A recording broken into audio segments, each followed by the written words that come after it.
Hi everyone, and welcome to video number 8 on Weimar Germany and the rise of the Nazis. And this video, ladies and gentlemen, it's about the years 1924 to 1929, 5 years.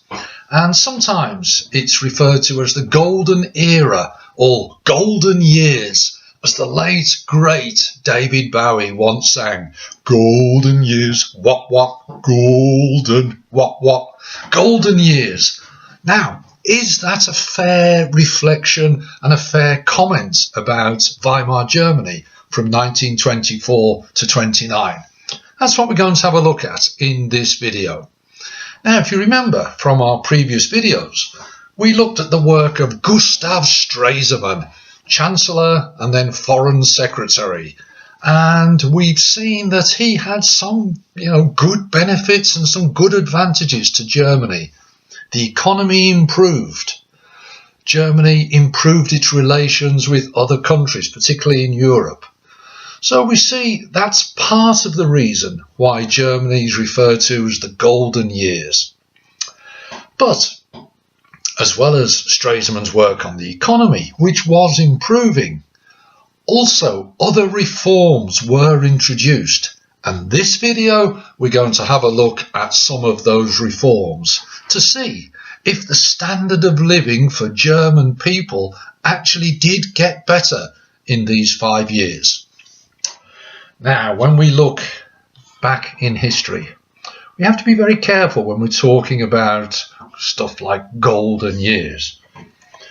The winners. Some people did do well in Weimar Germany 1924 to 29. For them, maybe it was the golden years.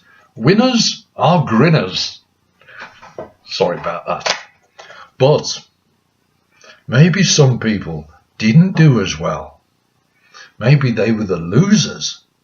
So in this video, we're going to have a look at winners and losers in Weimar Germany 1924 to 1929. And then you can make your judgment at the end. Was this period the golden years? Now then, let's start with the winners. People who did benefit, did do well from the reforms introduced by the Weimar government 1924 to 1929. The first thing, wages. The workers. People work and they need to get paid. Well, if you remember back, hyperinflation had caused huge problems to the German economy, and Stresemann tried to sort that out with the new currency. Can you remember what it was called? Bonus marks, the Rentenmark. Well done. Now, in this period, wages did go up. They went up in real value. What that means is they actually can buy more stuff. If wages are rising higher than prices, then people were better off. Now, that did happen for some people during this time period. It was good particularly for the industrial workers, the factory workers. So as well as they are getting more money, also as a second bonus, they worked shorter hours. The working week, the number of hours where they worked actually went down. 1925 on average, people worked about 50 hours. 1927, a couple of years later, that had gone down to 46 hours. So they're working less and getting paid more. No wonder they're grinning. They are the winners, the workers, particularly the factory workers. The second group who started to do a bit better, the unemployed, people out of work. Well, first of all, as the economy improved, the number of people out of work actually went down. There's more jobs available because of Stresemann's economic recovery. In 1926, 2 million Germans did not have a job. By 1928, 2 years later, 1.3 million Germans did not have a job. So again, we could see that they would be the grinners. 700,000 people have moved into work. They are happy with what the Weimar government was doing. Now, what about those people who were still out of work? Well, 1927, the Weimar government introduced a new law called the Unemployment Insurance Act. Now, what was that all about? Well, from 1927, the workers and the bosses, the employees and the employers, they had to pay into a fund 3% of the wages, and we're talking over 16 million workers paid into this fund, and then it would build up and up and up. And if you were out of work, then you would be paid benefits of 60 marks per week. Finally, they've got a benefit system to help people who are out of work. The Unemployment Insurance Act was good news for those people who are out of work. Their lives were being helped. Their position was being eased. So they're the second group who are grinners. We've seen the workers, we've seen the unemployed. Group or area number 3, housing. Now, just in the same way that Stresemann wanted to build a better economy, the Weimar government actually thought we better build extra houses. The key word, build. There was a critical shortage of housing. 1923, maybe over 1 million houses short. Between 1924 and 1931, over 2 million new houses were built. That had to be a good thing. Government, the Weimar government was investing. Tax breaks were created, land grants were given. 1925, there's a rent tax, 15%. So the government is doing its bit to help create better housing.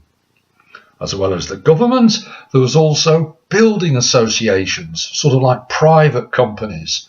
One called GEHAG, G-E-H-A-G, and they built over 10,000 homes in Berlin. So we can see it's a multi-dimensional approach here. We've got the governments and we've got associations, all aiming to try to build more and better housing. By 1929, the German government, the Weimar government, was spending 33 times the amount of money on housing that it had done in 1913. A huge increase. Homelessness was reduced by 60%. Now, it wasn't totally sorted, but you've got to admit that was quite a good effort. The winners. Building was important in Weimar Germany. I'll mention in one of the videos later a word Bauhaus to do with German culture. Bauhaus, it actually was an architectural movement, and it meant Bauhaus literally means school of building. Building was important in Weimar Germany, and the housing problem was beginning to get sorted. The winners. And the final area, other areas of improvement in these golden years, 1924 to 1929. First area to have a look at, pension. Now, the Reich pension laws were introduced in the 1920s. 750,000 war veterans were paid a pension. Tick. 400,000 war widows, people who'd lost their husbands in the war, were paid a pension. Tick. 200,000 parents of dead servicemen were paid a pension. Tick. We can see, therefore, that the Weimar government is actually helping people in their society. Pensions were being paid. A final area of improvement, higher education. Important to get the education correct. 1914, just before the start of World War I, 70,000 people in Germany were in higher education. By 1928, that had risen to 110,000. So we can see there at least 4 key areas of improvement in Weimar Germany. The workers and wages in the factories, the unemployed, housing and pensions. The winners. But as I said at the start of the video, not all Germans benefited. Now, we come to people who maybe thought, hang on a minute, we've missed out here. We're not gaining any benefits. We're the losers. Tears of anger, frustration, sadness. Who are the losers? What is going wrong here? Not everybody was happy. Well, the first group, now maybe people didn't have too much sympathy for them, but they did not feel happy. Big business. Now, they've got to pay. Remember the unemployment insurance benefit. Big business was helping to contribute to that. Also, they're paying higher wages. Maybe having to pay out these 2 areas is beginning to eat into their profit. Now, maybe someone poorer will say, well, I'm not bothered because they're still making a lot of money. But big business were not particularly happy with the general movement, the direction of the Weimar government. Think about that for later, when Hitler begins to get more popular and more support. Well, I'll mention it later. The next group, professionals. Unemployment. Remember I said unemployment on the whole was going down. But it was still quite high for professional people, lawyers, civil servants, teachers. So they are maybe missing out on this so-called golden era. The middle class. Now, they haven't really been boosted by the increase in real wages, and it was the middle class who'd lost most in hyperinflation because all their life savings had been wiped out. So the middle class also, maybe not quite as happy with Weimar. Also with the middle class, by April 1928, so coming towards the end of this golden era, 184,000 of the middle class were still out of work. That's a high percentage, particularly if they're well educated. They may be thinking, well, I should get a job, but they're not getting a job. And maybe as a double whammy, 50% of those people, the middle class out of work, so 90-odd thousand, knocking on almost for 100,000 people, they didn't qualify for the new state benefit. So can you see, maybe they were not feeling as happy. They're thinking, we've missed out here on this new area of this Weimar government. We're not feeling the benefit. So they might feel unhappy with the Weimar government. They might think, look, it's helping other people, which it obviously was, but it's not helping us. Maybe they might be tempted to support other parties, particularly if eventually things go wrong with the German economy. But on the whole, 1924 to 1929, golden years, was it? What about the balance? People lost, many people won. It's a balancing act as ever.